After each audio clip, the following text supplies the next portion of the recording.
Bismillahirrahmanirrahim. Assalamualaikum warahmatullahi wabarakatuh. Selamat pagi dan salam sejahtera kepada semua rakan-rakan media yang begini ramai hadir. Saya pun banyak-banyak maaf kalau tempat ini tidak selesa. Tempat ini baru beberapa hari kita tumpang ataupun kita jadikan sebagai pejabat, tentulah tidak selesa seperti mana yang lazimnya. Walaupun demikian, saya harap kita dapat sempurnakan sidang media saya, boleh dikatakan yang pertama selepas saya menerima surat dilucutkan keahlian UMNO kira-kira seminggu yang lalu. Jika diizinkan, mungkin saya akan memberikan beberapa kenyataan yang mungkin agak panjang sikit. Please bear with me untuk nak memastikan saya dapat menjelaskan beberapa perkara, dan selepas itu bolehlah sekiranya ada nak ditanyakan apa-apa.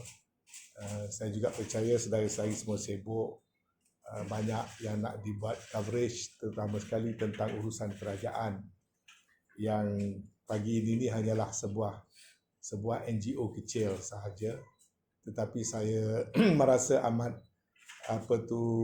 berbesar hati sekali kerana ramai rakan-rakan media yang sudi hadir di sidang media ini, dan saya berharap juga sidang media ini dapat menjernihkan suasana dan bukan menambah lagi kegawatan yang telah sedia ada, terutama sekali dalam soal politik dan pengurusan negara, dan bukanlah menjadi hasrat saya untuk menambah kegawatan itu.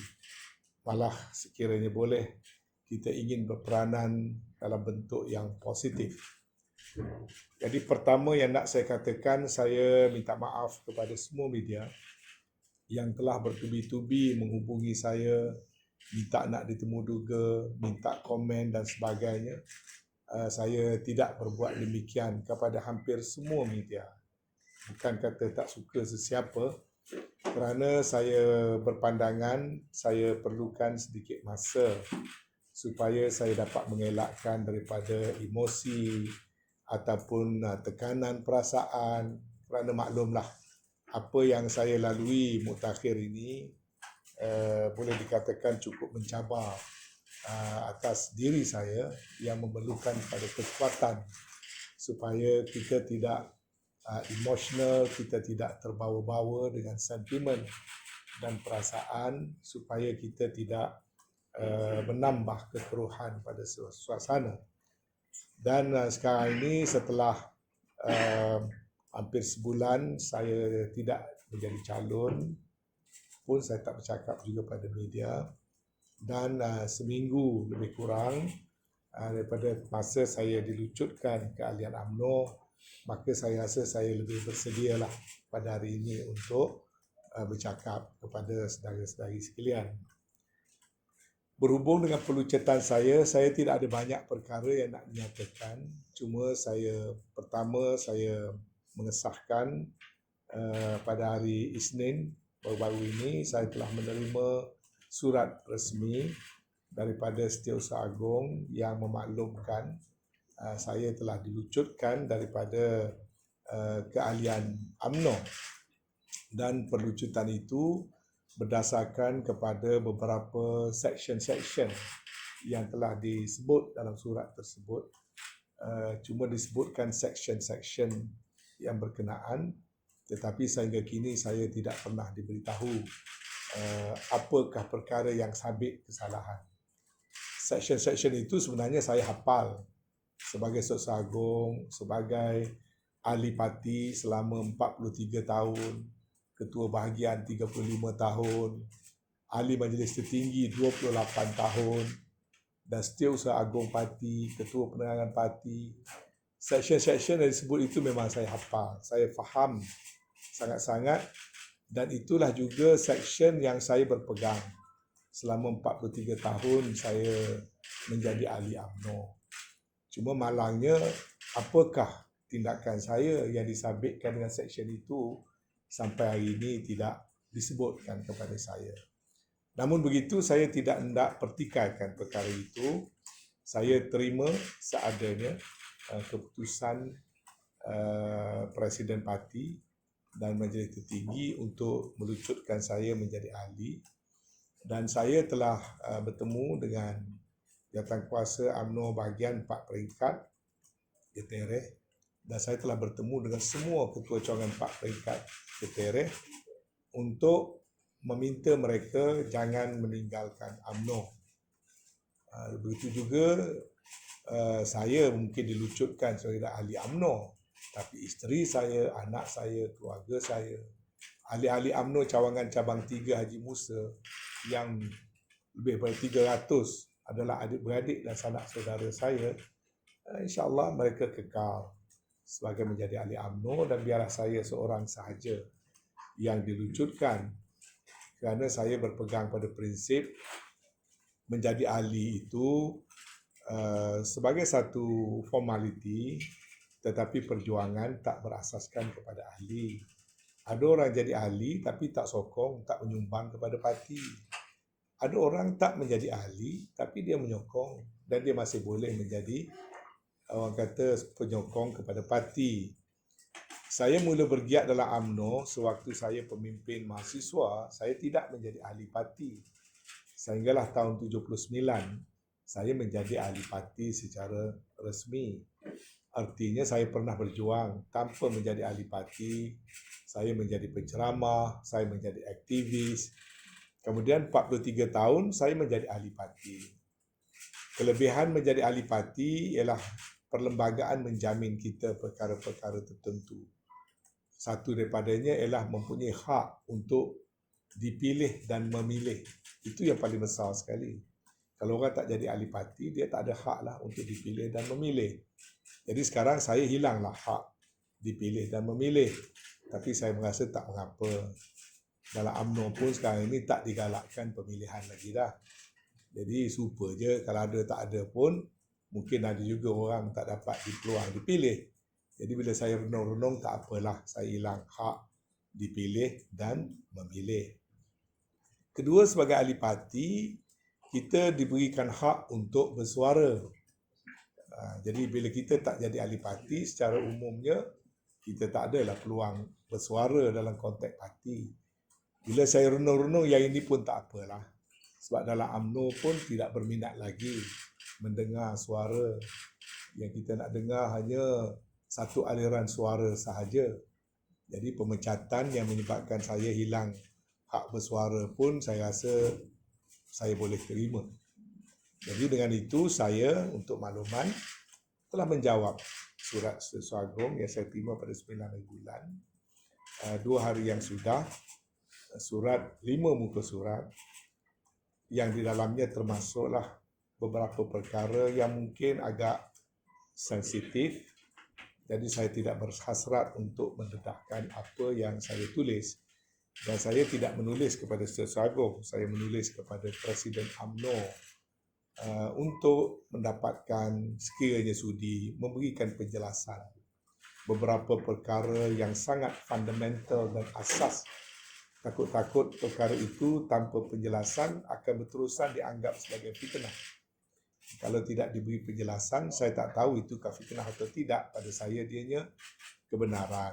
Tapi apakah perkara-perkara itu terlalu amat sensitif, perkara yang amat besar dalam perjalanan UMNO dan kerajaan, maka saya buat masa ini tidak berhasrat untuk berkongsi dengan sesiapa. Biarlah dia terhad kepada saya dan Presiden UMNO.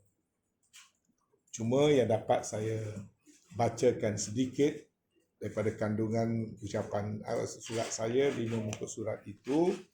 Dalam para 7 saya telah menyebutkan bahawa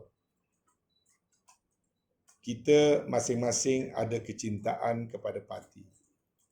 Jika ada neraca yang boleh menyukat kecintaan ini, nescaya kita boleh lihat cinta siapa yang lebih berat timbangannya. Jika ada cupak yang boleh menyukat banyaknya kasih saya kepada UMNO, berbanding dengan kasih yang amat berhormat Datuk Seri, pasti kita akan tahu kasih dan setia siapa yang lebih banyak kepada UMNO. Malangnya, yang amat Datuk Seri lah neraca dan yang amat Datuk Seri lah cupaknya. Jadi, yang amat berhormat Datuk Seri telah menafikan kasih dan kesetiaan orang lain kepada UMNO. Itu satu daripada 12 para 5 muka surat yang saya zahirkan perasaan hati saya kerana saya ingin menegaskan saya tetap sayang kepada UMNO, saya tetap setia, dan sepanjang hayat saya berjuang sehinggalah UMNO diharamkan pada tahun 87. Saya adalah penajanya. Orang yang mula-mula menaja semula UMNO baru pada ketika itu dengan nombor keahlian 000124. Dr. Mahathir nombor 1 waktu itu, saya sendiri. Jadi tidak mungkin seorang yang menghidupkan UMNO sewaktu UMNO mati pada tahun 86 tak sayang pada UMNO, derhaka pada UMNO atau berbuat sesuatu kerana tidak kasih pada UMNO. Para 12 itu saya tamatkan dengan 4 perkataan saja. Yang amat berhormat Datuk Seri, kita berbeza pendapat. 3 perkataan di akhir surat saya. Pada saya, kita berbeza pendapat. Siapa yang lebih betul, siapa yang lebih benar, itu kita serah pada Allah Subhanahu Wa Taala. Jadi itu berhubung dengan pemecatan. Setakat itu saja yang nak saya katakan. Saya menerima secara berlapang dada dan saya akan meneruskan idealisme politik saya tanpa parti tetapi menggunakan apa jua platform yang asalkan saya dapat terus menyumbang kepada apa yang menjadi sebahagian pada jiwa saya, iaitu tentang urusan kenegaraan, pentadbiran, politik dan usaha-usaha membina bangsa dan negara. Perkara kedua yang saya ingin kongsikan dengan saudara-saudari yang saya kasihi, barangkali kita sering terdengar apa yang terdapat dalam Al-Quranul Karim yang menyebut wa makaru wa makarullah wallahu khairul makirin. Kadang-kadang kita merancang. Tapi Allah juga merancang. Wallahu khairul makirin. Saya yakin Allah adalah sebaik-baik perancang. Tak pernah ada dalam istilah saya tidak menjadi ahli UMNO. Ataupun saya dipecat. Kerana banyak orang lain yang sangat agresif mengkritik presiden dan sebagainya, mereka tidak dipecat. Ada yang begitu berani menandatangani SD, membuat sokongan pada individu tertentu, bercanggah dengan presiden, tidak dipecat. Saya ni dalam setia, tak jadi calon pun setia, sampailah ke pilihan Padang Serai, pergi berkempen, berhati-hati, tidak kritik tegur presiden, tiba-tiba terpecat. Pada saya itu perancangan Allah, bukan sekali-kali perancangan saya. Tetapi barangkali ada sesuatu yang baik daripada itu.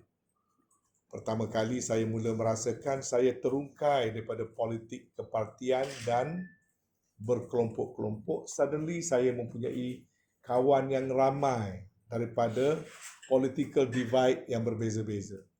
Maklumlah 30-40 tahun duduk dalam UMNO, dengan PAS dulunya tak bertegur siapa, dengan parti-parti lain jadi kurang. Sekarang ini saya dapati satu pengalaman baru dalam beberapa hari. Saya tak jumpa Dr. Mahathir ni sejak saya berhenti jadi menteri dia dulu. Kecuali sekali satu malam saya pergi rumah dia. Tapi sekarang semalam saya dapat duduk dengan Dr. Mahathir. Dan ramai lagi lah orang-orang lain.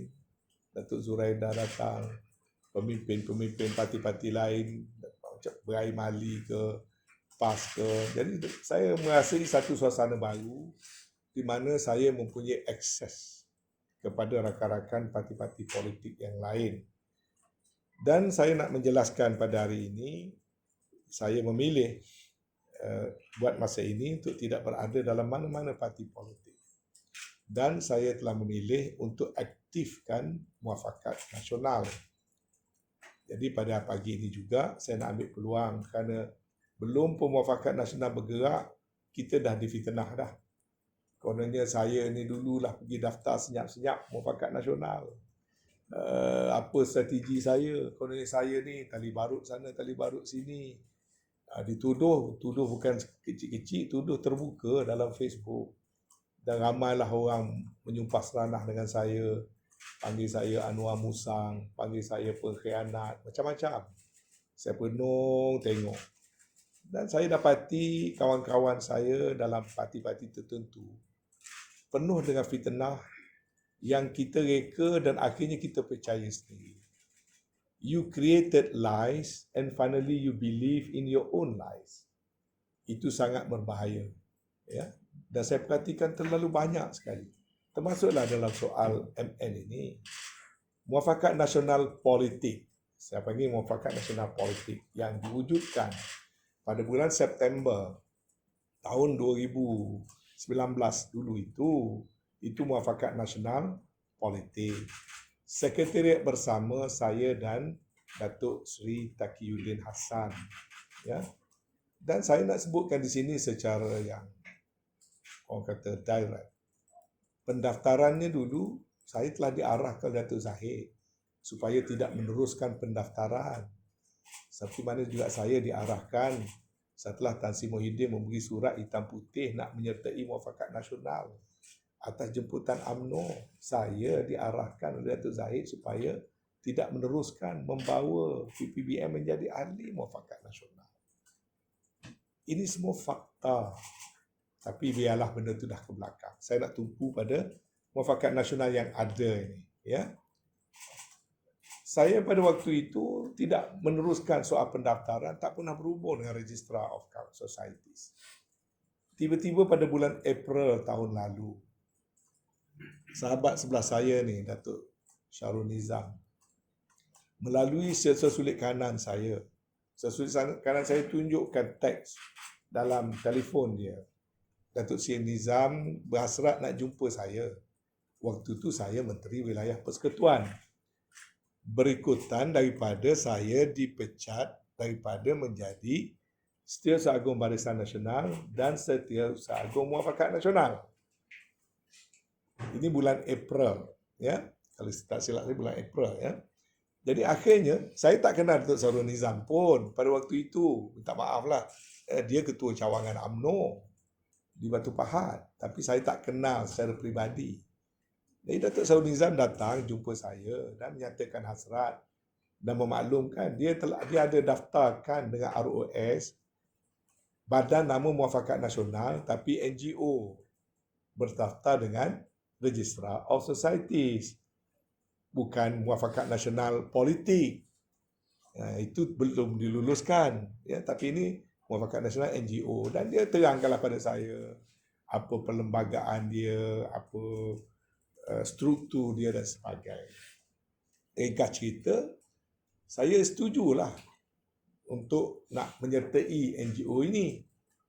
Jadi keahliannya masa itu baru 7-8 orang. Saya dilantiklah sebagai presiden bulan April tahun lalu. Tapi oleh kerana saya masih aktif dalam UMNO dan sebagainya, kita tidak aktifkan Muafakat Nasional itu. Sehingga bila saya dah diputuskan tak jadi calon lagi. Ya. Ini sebelum lagi saya dipecat. Maka kita pun bermusyawarahlah sesama kita. Kerana saya dah tidak wakil rakyat, saya dah tidak menteri.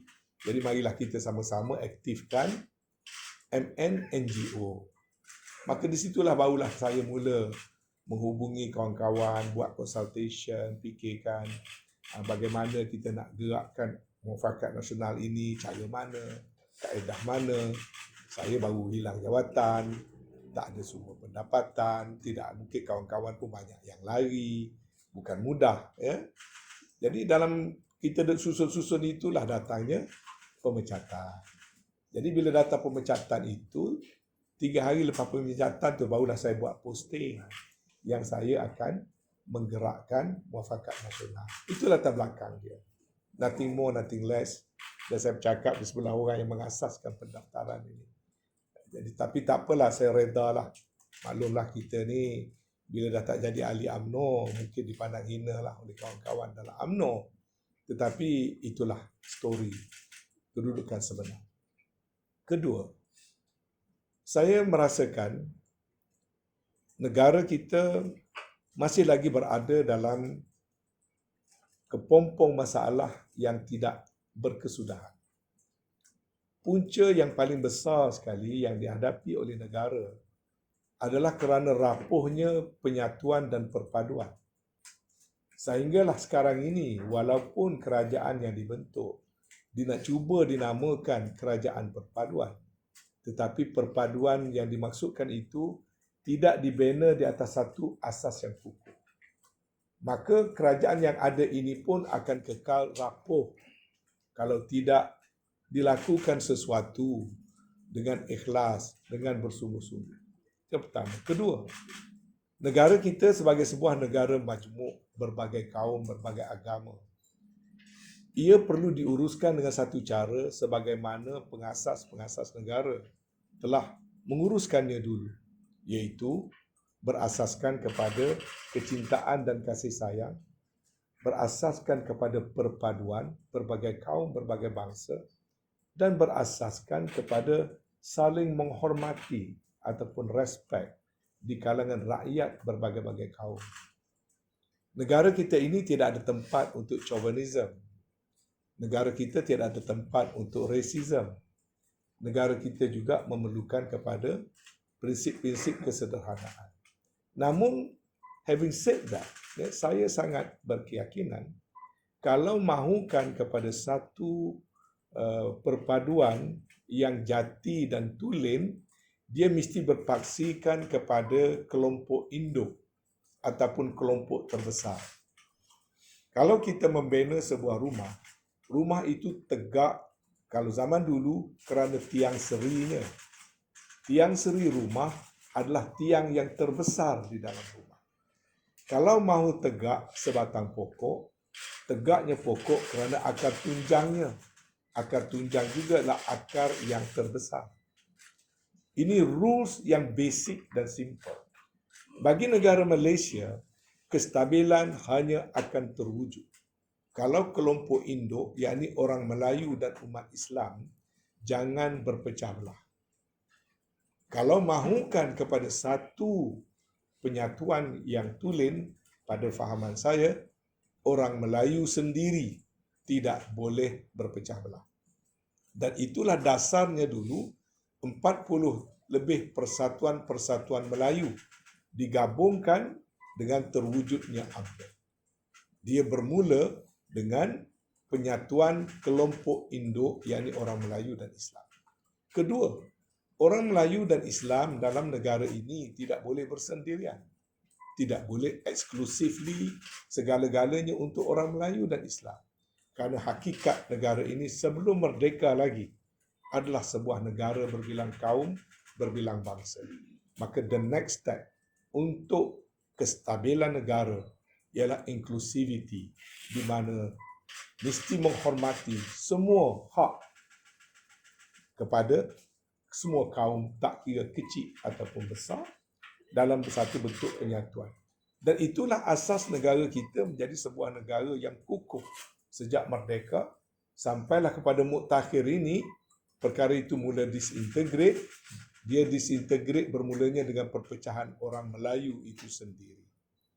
Sebab itulah saya berkata kepada UMNO sewaktu saya menjadi Sesagong dan juga Sekretariat Muafakat Nasional, apabila musibah PRU 14 berlaku, jalan untuk kita membawa kestabilan hanya satu, iaitu Muafakat Nasional, yakni menyatu padukan dulu parti-parti utama di kalangan orang Melayu. Kemudian kita tulis dalam piagam itu, selanjutnya kita mesti menghulurkan tangan kepada parti-parti lain lebih kecil, termasuk di kalangan parti-parti yang bukan orang Melayu, bawa ke dalam satu bumbung, dan itu boleh memberikan kestabilan kepada negara. Malangnya idealisme itu telah gagal untuk digunakan dalam PRU 15. Berbeza pendapat antara saya dan beberapa orang dengan orang-orang yang tertentu yang mempunyai formula yang lain, jajaran yang lain, yang lebih baru daripada pemikiran yang saya katakan tadi. Tapi apakah buktinya? PRU 15 telah memberikan jawapan bahawasanya dengan cara berpecah, dengan cara solo, kini UMNO menjadi parti minoriti. Apabila nak dibuat kerajaan perpaduan, pimpinan Yang Amat Berhormat Perdana Menteri kita, walaupun hasratnya baik, dia tidak berjaya kerana UMNO hanya menjadi satu parti tempelan yang kecil. Dia tidak menjadi tiang seri kepada kerajaan. Dia tidak menjadi akar tunjang kepada kerajaan. PKR hanya menerima 11% support dalam pilihan raya lepas daripada orang Melayu. PH hanya menerima 30% daripada sokongan orang Melayu. Sokongan orang Melayu majoriti adalah kepada Perikatan Nasional. Tapi Perikatan Nasional pula ambil keputusan tidak mahu berada dalam kelompok pentadbiran dan memilih menjadi pembangkang. Maka keadaan yang sebegini pada saya tidak akan membawa kestabilan. Pun begitu, itu urusan parti-parti, bukan urusan Muafakat Nasional NGO. Saya cuma memberi senario latar belakang. Baik, apakah peranan Muafakat Nasional NGO? Kita sudah setuju dan sepakat Muafakat Nasional bukan parti politik. Kita kekal sebagai satu NGO. Kedua, Muafakat Nasional akan terbuka kepada semua ahli parti dan bukan parti, bagi membolehkan peranan Muafakat Nasional adalah ke arah menanam nilai-nilai dan kefahaman kenegaraan yang berasaskan kepada 3 prinsip tadi, iaitu kasih sayang ataupun love, perpaduan ataupun unity, dan saling menghormati ataupun respect. Love, unity and respect must not be taken for granted.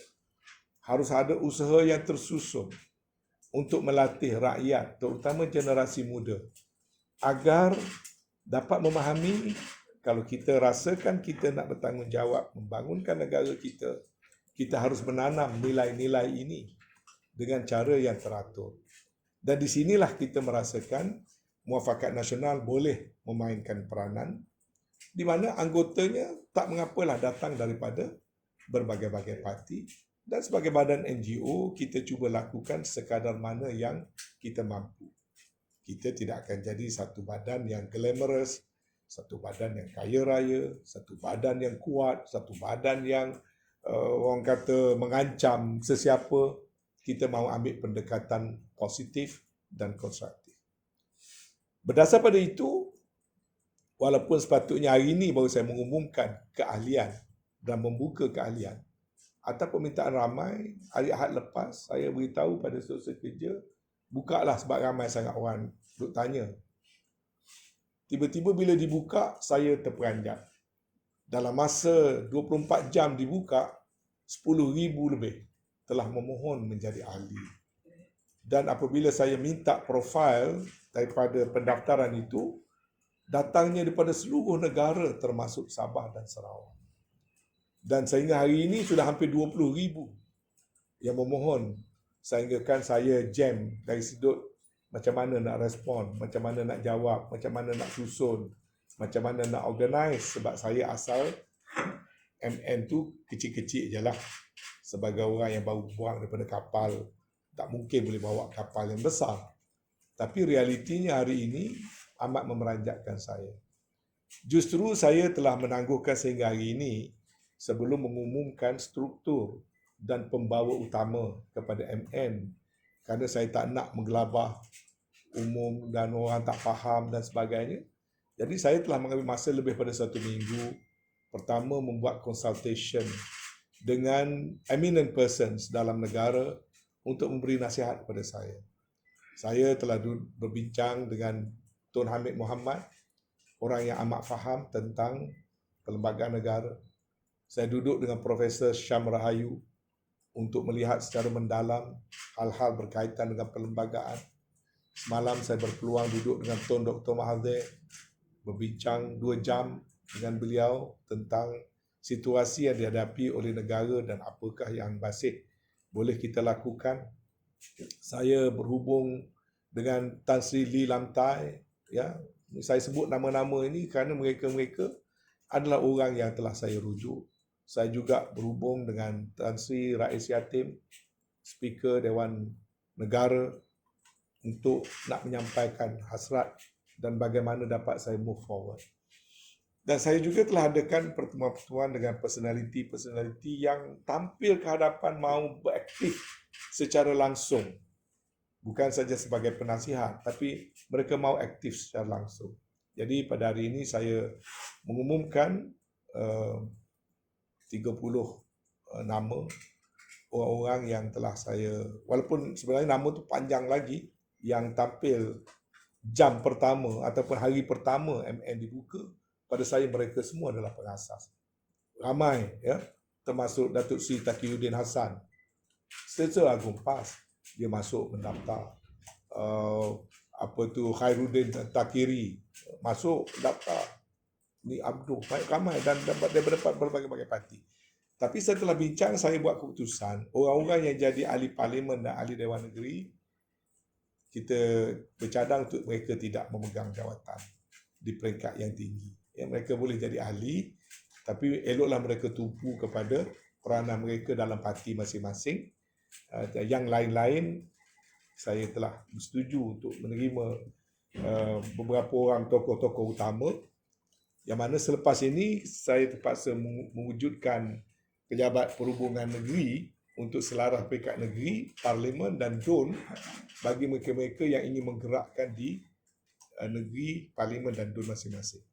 Untuk di Central Committee, selain pada mereka-mereka yang saya sebut nama, yang saya rujuk, saya bincang, dapatkan nasihat dan sebagainya, berikut adalah 30 nama yang terpaksa saya pilih. Tak ramailah daripada satu-satu parti sebab nak buka ruang kepada professional, academician dan juga influencers yang saya harap dapat membantu gerakan ini. Yang pertama ialah Yang Mulia Datuk Seri Tengku Idris Ibni Almarhum Sultan Abu Bakar. Yang kedua, Yang Berbahagia Tan Sri Haji Noh bin Omar, BN.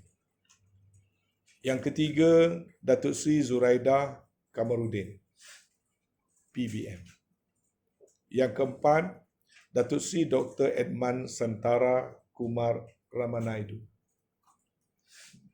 PBM. Yang kelima, Profesor Datuk Dr. Yahya Ibrahim, mantan Naib Chancellor UNIZA. Yang keenam, Profesor Madya Datuk Dr. Syam Rahayu Abdul Aziz, pakar perundangan dan perlembagaan. Yang ketujuh, Profesor Dr. Muhammad Ridwanti Abdullah. Yang kelapan, Profesor Dr. Wan Azman Wan Sulaiman, USM. Yang kesembilan, Datuk Seri Muhammad Ridwan Muhammad Yusof, mantan Menteri Pembangunan Usahawan daripada PPBM. Yang ke-10, Datuk Seri Khairuddin Abu Hassan daripada Pejuang. Yang ke-11, Profesor Sofian Ibrahim, UTM. Yang ke-12, Lieutenant General Bersara Datuk Seri Aziz Ibrahim, Tentera Udara Diraja Malaysia, Bersara. Yang ke-13, Lieutenant Colonel Bersara Zaini bin Muhammad, Veteran Angkatan Tentera. Yang ke-14, Datin Farah Umaira Parwis, pengasas penubuhan MN dan juga usahawan. Yang ke-15, Saudara Cikgu Izzat Johari, bekas aktivis ummah daripada NGO. Yang ke-16, Datuk Lila Rozaini Hussein, Ragat Foundation, Sarawak. Yang ke-17, Dr. Muhammad Zuhdi Marzuki daripada mewakili PAS, wakil yang diberi nama oleh PAS. 18, Siti Faizah Abdul Rahman, pemimpin mahasiswa Kesatuan Mahasiswa Kebangsaan daripada USM.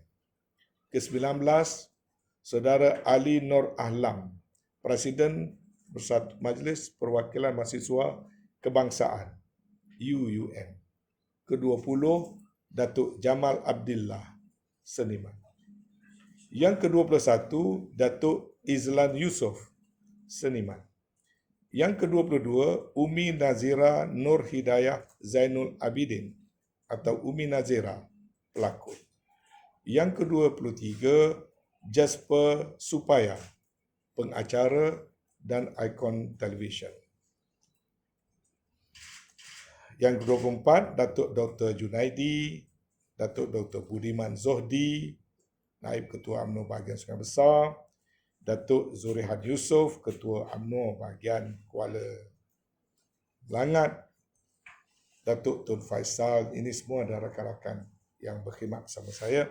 Datuk Muhammad Azam Ismail, Bendahari UMNO Bahagian Ketereh, Chua Hock Kuan, Naib Ketua Pemuda MCA Kebangsaan dan Teknologis Subhas Chandra Bose daripada MIC.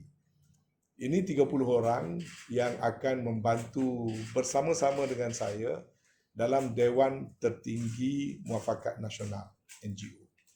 Yang lain-lain akan dibentuk dalam bentuk jawatan kuasa bertindak yang spesifik dan juga Badan Perhubungan Negeri, Badan Perhubungan Parlimen, Badan Perhubungan DUN yang akan kita buat secara berperingkat. Jadi itulah penjelasan saya yang panjang lebar berhubung dengan kedudukan saya dan juga saya edarkan dalam press kit tentang muafakat nasional, matlamat penubuhan serta maklumat-maklumat asas mengenai muafakat nasional. Antara projek yang awal yang kita harap dapat dilakukan ialah menggerakkan sekolah politik ataupun yang kita panggil sekolah memahami pengurusan negara, short form sempurna. Sekolah memahami pengurusan negara untuk kita menyampaikan menerusi pakar-pakar hal-hal yang berkaitan dengan demokrasi, perlembagaan, asas penubuhan negara, social contract, hal ehwal semasa negara. Itu antara perkara yang kita harap dapat kita sampaikan secara sistematik. Jadi dengan perkara itu, insya-Allah saya akan cukup sibuk sebagai orang tanpa parti. Saya rasa tugasan yang ada di hadapan saya dan kawan-kawan juga cukup banyak. Saya harap mereka yang 30 ini dapat membantu saya untuk mengambil tindakan-tindakan dan aktiviti. Tetapi sekali lagi saya katakan dalam bentuk positif. Kita bersedia untuk bekerjasama dengan kerajaan, government of the day. Kita bersedia untuk bekerjasama dengan parti-parti politik, both divide, government and opposition. Dan yang penting sekali juga, muafakat akan menerima keahlian daripada NGO sebagai ahli bersekutu. Dan kita akan menganjurkan siri roundtable dengan ketua-ketua persatuan dan organisasi untuk kita menyumbang dalam aspek-aspek yang tertentu daripada semasa ke semasa. Sekali lagi saya ucap terima kasih banyak. Jadi macam ceramah pula ya, panjang ya. Sebab sekurang-kurangnya saya datang dapat faham dalam bentuk perspektif yang luas, lebih faham dengan tentang apa sebenarnya muafakat nasional dan way forward selepas daripada Urustia dan pejabat muafakat nasional adalah di sini sedang diwujudkan dan saya cuma nak minta maaf kepada sekarang dah hampir 20,000 yang telah mohon ahli minta sabar sekejap kerana Urustia tengah kelang kabut untuk nak menyusun, memaklum balas, memberi nombor keahlian dan juga nak mengaturkan bagaimana kita akan organize berdasarkan pada struktur negeri, parlimen dan DUN. berdasar pada permohonan yang sedia ada. Minta bersabar sekejap. Saya minta maaf kerana saya agak terkejut dengan jumlah yang ramai. Saya perlukan sedikit masa nak organise keahlian. Okey. Tan Sri, yang 30 disebut sebagai ahli Dewan Tertinggi. Ahli Dewan Tertinggi Muafakat Nasional. So, Dia menjadi badan pentadbir lah. Dalam perlembagaan sebenarnya 24 buat masa ini. Ya. Tapi saya dah campur dengan urustia, juga mereka-mereka yang mengasaskan. Dan ini Setiausaha Agung akan ambil langkah-langkah tertentu bagi memastikan dia mesti sentiasa selari dengan undang-undang tubuh yang telah diluluskan oleh pendaftar pertubuhan. Itu sangat penting. Kepatuhan kepada peraturan-peraturan yang sedia ada. 20 lebih, hampir 20,000 ke lebih 20,000? Saya tak tengok yang terbaru. Saya tengok semalam dah mencecah 20,000. Hampir 20,000. Ya. Tapi tak apalah, kita sangat-sangat menghargai mereka-mereka yang begitu bersemangat sekali. Cuma saya belum sempat kenal mereka daripada mana, siapa dan sebagainya. Dan saya akan turun ke negeri-negeri bersama ahli Dewan Tertinggi untuk bertemu secara tertutup dengan ahli-ahli kita terlebih dahulu. Apa pandangan Tun Mahathir tentang Muafakat Nasional? Saya sangat bersyukur kerana Tun memberi dukungan yang kuat. Dan saya, itulah saya memang lama tak jumpa dengan Tun sejak saya berhenti jadi menteri dulu lagi dengan masa kabinet dia. Saya antara orang yang paling jarang jumpa Tun. Saya rasa dah berhenti tu dah hampir berapa belas tahun dulu. Saya jumpa dia 2 kali kot. Yang betul-betul jumpa duduk. Dan saya dapat menyatakan Tun memberi sokongan yang kuat. Tun mendahirkan rasa kebimbangan beliau tentang kedudukan orang Melayu. Tun bercakap dengan saya panjang lebar bahawasanya malah kalau tidak menjadi satu kesalahan, Tun menyebut dalam masa 20 tahun daripada sekarang, kalau tidak berbuat sesuatu, kedudukan orang Melayu dalam negara ini sudah tidak lagi seperti mana yang hasrat suatu negara ini mula dimerdekakan. Dan Tun kata apa-apa saja usaha yang boleh membawa kebaikan bagi negara, khususnya bagi orang Melayu, dia bersedia untuk memberi sokongan dan saya telah ucapkan terima kasih kepada Tun. Dan saya telah memaklumkan pada Tun, saya telah brief dia apa yang saya nak buat tentang MN sebab dia pun tak tahu. Dan macam mana pandangan Tun, adakah dia akan bersama dengan MN? Pada saya tidak berbangkit. Tun adalah seorang negarawan. Ini MN hanya persatuan yang kecil.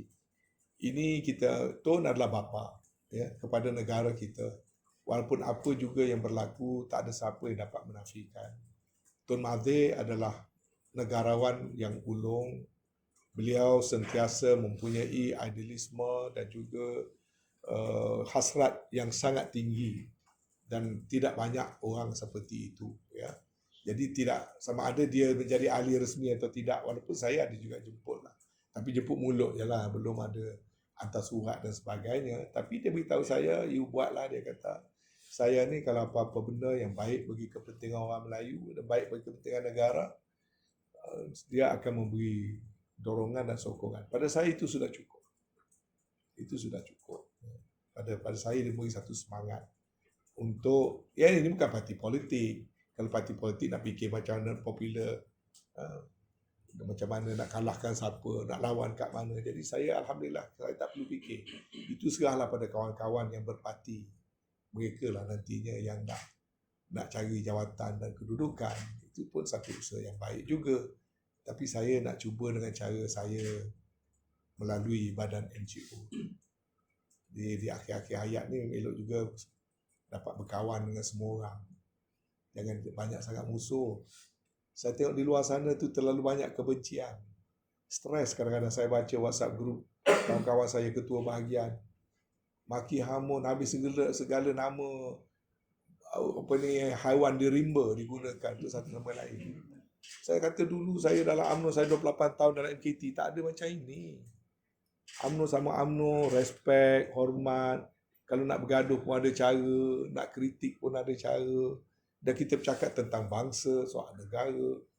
Ini bercakap soal individu, maki hamun, sumpah serana. Yang kedua sekarang ni pula, orang pakai penulis-penulis yang dibayar gaji, bayar upah. Saya 43 tahun dalam UMNO, tak ada seorang pun sampai sekarang jadi orang yang saya upah untuk menulis. Ya. Padahal saya pernah jadi sesago, jadi ketua perangan, tak adalah saya ada payroll, gaji orang, habis duit berjuta-juta. Kalau yang menulis itu pula levelnya tak sampai nak fikir soal negara ni kompleks dan bendanya very highly confidential. Tapi reka cerita hayun, reka cerita hayun. Tak ada pula orang menyambar macam menyambar umpan hidup kata orang. Dan saya banyak kali kena. Orang kata saya ni ejen broker bersatu. Ada yang kata saya ni musang berbulu ayam. Ada yang kata apa ni, saya ni pembelot daftar NN senyap-senyap. Penuh dengan fitnah. Buka hari-hari fitnah. Jadi sekarang saya duduk dalam satu keadaan yang saya katakan yang lebih murni lah keadaan. Dia tinggalkan itu kepada kawan-kawan dalam politik lah buat sementara. Kalau saya gian balik, nak main politik balik, nak bertanding balik, carilah pula parti, masuk pula parti yang nak terima kita kan. Saya buat masa ni elok kita kekal dengan cara begini lah. Masih boleh menyumbang insyaAllah. Tanpa mengejar pangkat, tanpa mengatur orang. Kita buat benda positif. Latih anak-anak muda, kongsi pengalaman kita yang ada sedikit sebanyak dan dapatkan orang-orang yang jujur dan ikhlas. Saya rasa masih ada peranan yang tidak kecil juga saya rasa dalam masyarakat. Jadi secara overall MN objektif dia untuk gabung perpaduan rakyat lah.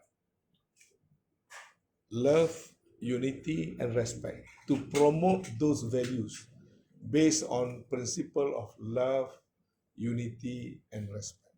Dia apa jaminan tansi yang MN ni tak akan ada? Boleh tak kita bagi pula orang lain? You banyak sangat tanya. Nanti jadi dialog kita berdua. Sila.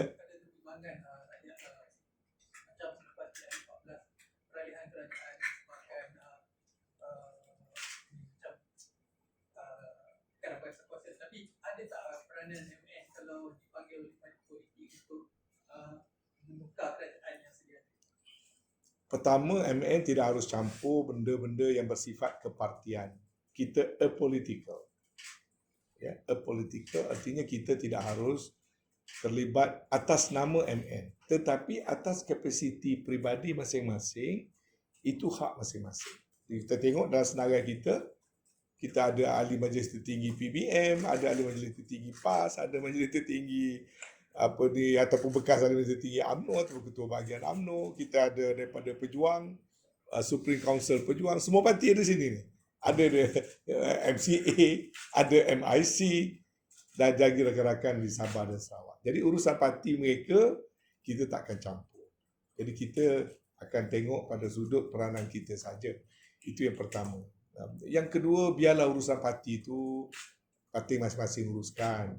Bila kawan-kawan saya menghubungi saya, dia kata rugilah UMNO tak ada Tan Sri. Saya kata tak rugi. UMNO pada PRU 13, UMNO BN, ada 5.3 juta penyokong. PRU 14, 1 juta lari. Betul tak? Cuba cek statistik. Waktu pengundi ada 14 juta, UMNO ada, BN ada sokongan 5 point berapa juta. Datang PRU 14, kita hanya dapat 4 juta lebih. 1 juta lari meninggalkan BN. Datang PRU 15 baru-baru ini, daripada 4 juta lebih waktu isu 1MDB, sekarang kita hanya tinggal 3 juta lebih. Lagi 1 juta lagi. Waktu pengundi bertambah daripada 15 juta ke 22 juta. 7 million new voters and yet number of popular votes Barisan Nasional reduced by 1 million. Bermakna 1 juta lagi lari. Jadi kalau dah 2 juta lari, saya seorang tak ada, takkanlah menjejaskan UMNO. UMNO masih kuat. Jadi tak ada saya seorang, saya tak fikir UMNO rugi apa-apa.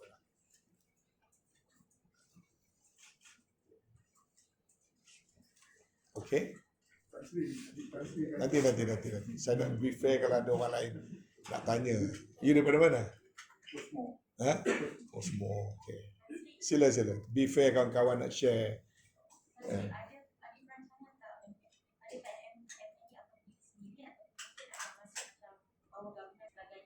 Bawa gabungan apa?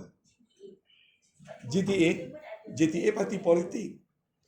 Kita tidak akan masuk jadi gabungan parti politik. Itu pendirian kita. Kalau kita buat gitu, kita melanggar ROS. Jadi kita akan kekal NGO. Ya, itu jelas. Jadi objektif edukasi maknanya MN ni boleh katakan sebuah NGO yang sedia bekerjasama dengan kerajaan. Sedia bekerjasama dengan kerajaan atau sesiapa saja for the good of the nation. Kita ni kelompok orang yang nak buat, kata wal takum minkum ummatun yad'una ilal khair wa ya'muruna bil ma'ruf wa yanhauna 'anil munkar. Dan kita nak buat pun dengan baik, kita tak nak bergaduh-gaduh, tak nak berlanggar-langgar dengan orang.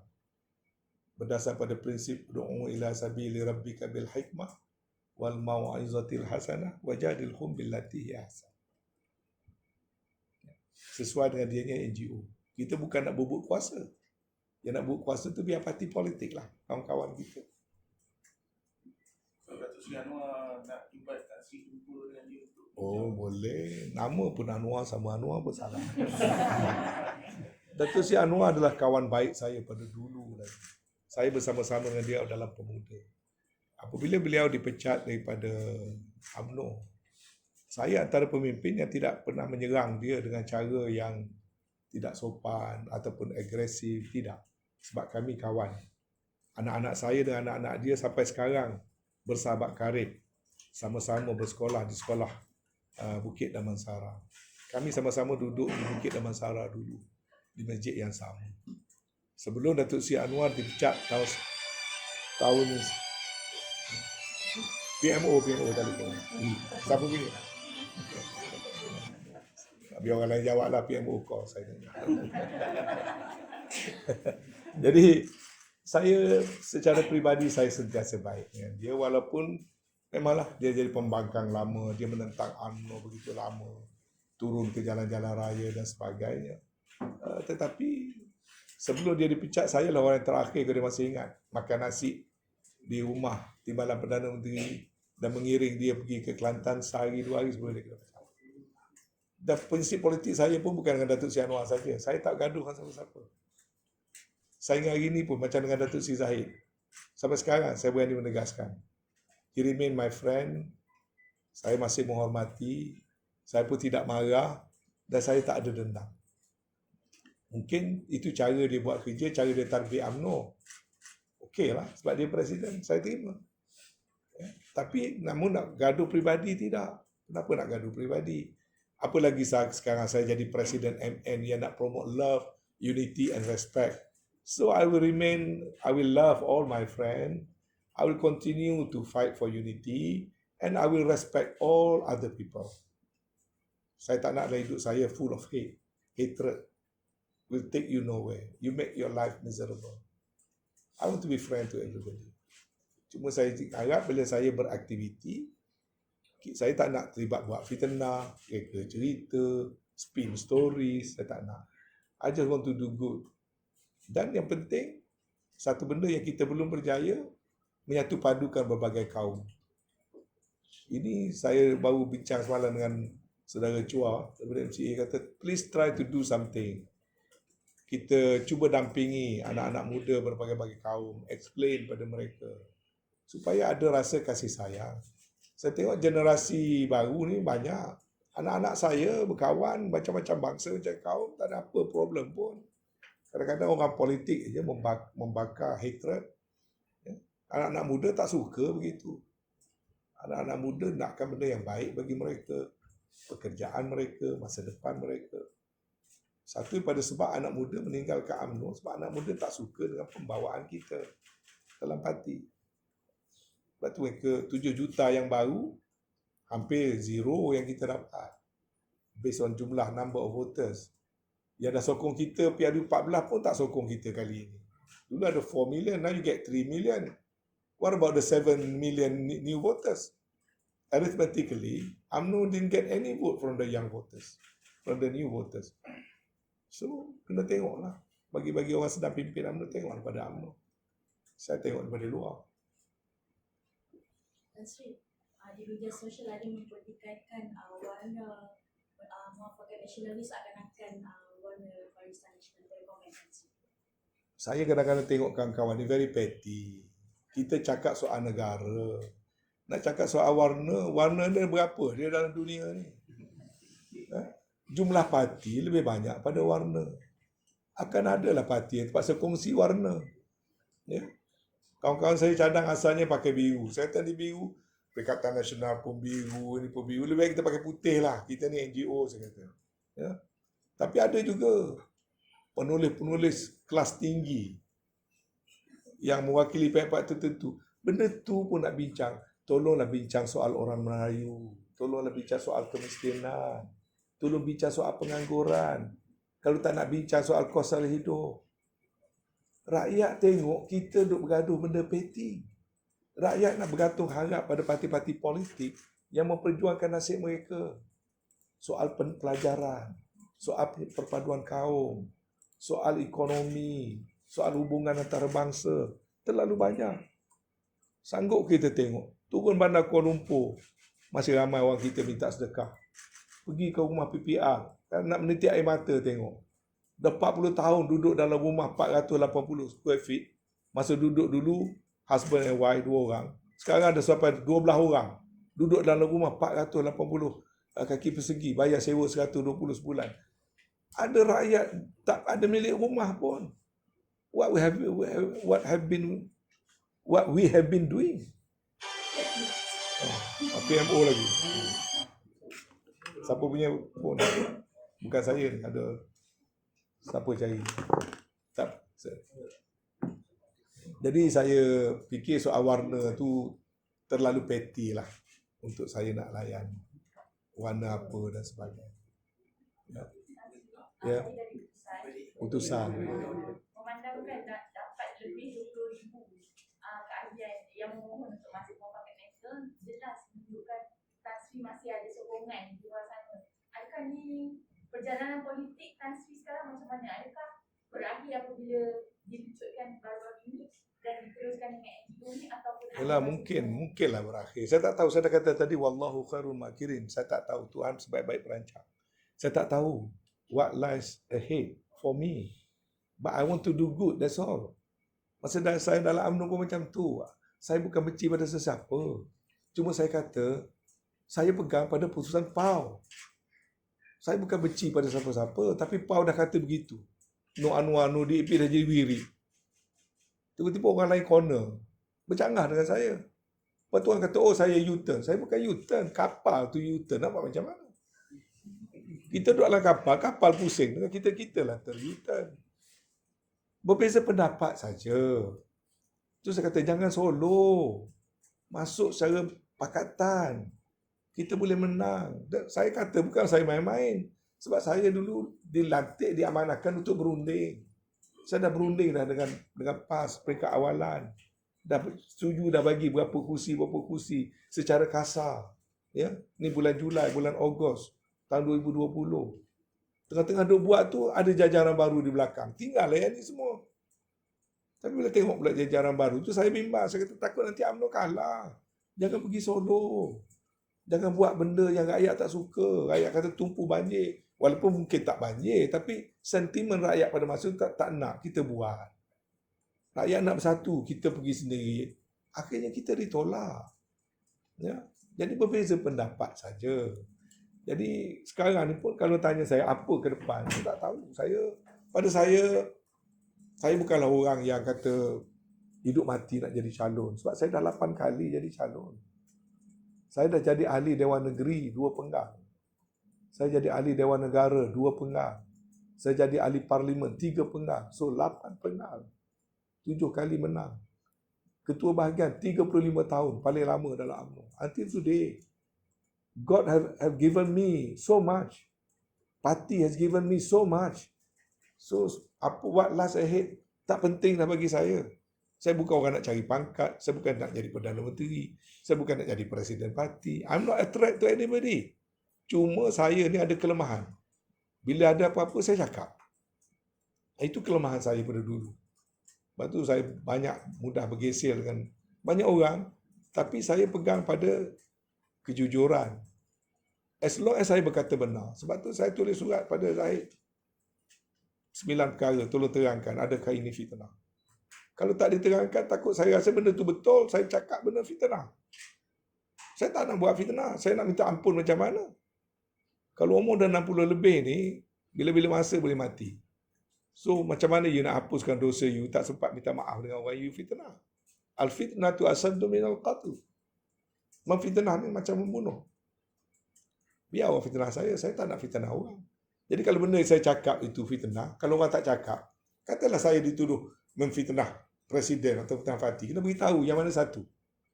Kalau tidak saya percaya, sebagai contoh, saya dapat maklumat, Datuk Zahid, Datuk Anwar, Anthony Loke, in 2020, di sebuah rumah di Ampang, duduk berbincang, nak angkat Anwar jadi PM. Sedangkan parti kata masa tu no Anwar. So I speak my mind, I kata benda tu tak betul. Saya cakap tak betul. Kalau fitnah, cakaplah kalau benda tu fitnah. Itu saja. Sebab saya tak ada fikir nak bodek orang kerana dapat jawatan. I don't mind tak dapat jawatan. Saya cuma nak berkata benar. Bila saya kata kat pemimpin di Kelantan, jangan cuba pergi Solo. You'll get zero. Cuba tanya pemimpin Kelantan. Pernah tak saya kata, kalau you cuba pergi Solo, ketere pun belum tahu, saya kata. Ada orang kata boleh menang 7 kursi, 8 kursi. Pergi Solo. Okeylah, you pimpin. Saya orang kecil. Saya cuma guna pengalaman dan intuition saya. Saya kata pergi Solo, kalau Kelantan tak kena gaya dapat zero. Paling-paling kuat, macam ketere, mungkin gua musang. Tapi saya kata orang lain saya tak boleh nak cakap bahagian lain. Saya cakap bahagian ketere. Bahagian ketere you go Solo, kalau PAS combine dengan bersatu, saya sendiri pun saya kata akan kalah. Kebetulan pandangan saya betul. Itu saja. Okey? Saya akan merayu tak kepada parti? Saya telah buat keputusan saya tidak akan merayu. Kalau merayu ni kita pertama nak merayu ni kita kena tahu salah. Kemudian kita nilai betul kita salah atau tidak. Kalau kita tak salah, kita merayulah atas benda yang kita tak salah. Tapi sehingga hari ini saya tak tahu, saya tak ada pertuduhan. Tak pernah panggil, tak pernah tanya, tak pernah question, tak pernah minta penjelasan, lisan atau bertulis. Panggil secara sahabat pun tak ada. Sedangkan dalam MKT itu semua kawan-kawan saya. Nobody ask me anything. Tahu-tahu surat sekeping, pecahan. Jadi saya nak rayu apa? Yang dapat saya buat conclusion adalah mereka tidak memerlukan saya. Dan saya fikir parti UMNO ni besar. No one is indispensable. Tak ada saya seorang, UMNO masih ada. Okay? Yes. Right now, Muafakat Nasional has any NGO approach you to work together? Do you plan to approach any NGO? Actually, many NGOs. I have to take a little bit of time because I have to attend to the individual applicants since the number is huge. It's getting to be more than 20,000 very soon. We will try to handle that. But at the same time, we have make it very clear under our constitution, we can have ahli bersekutu coming from all the NGOs.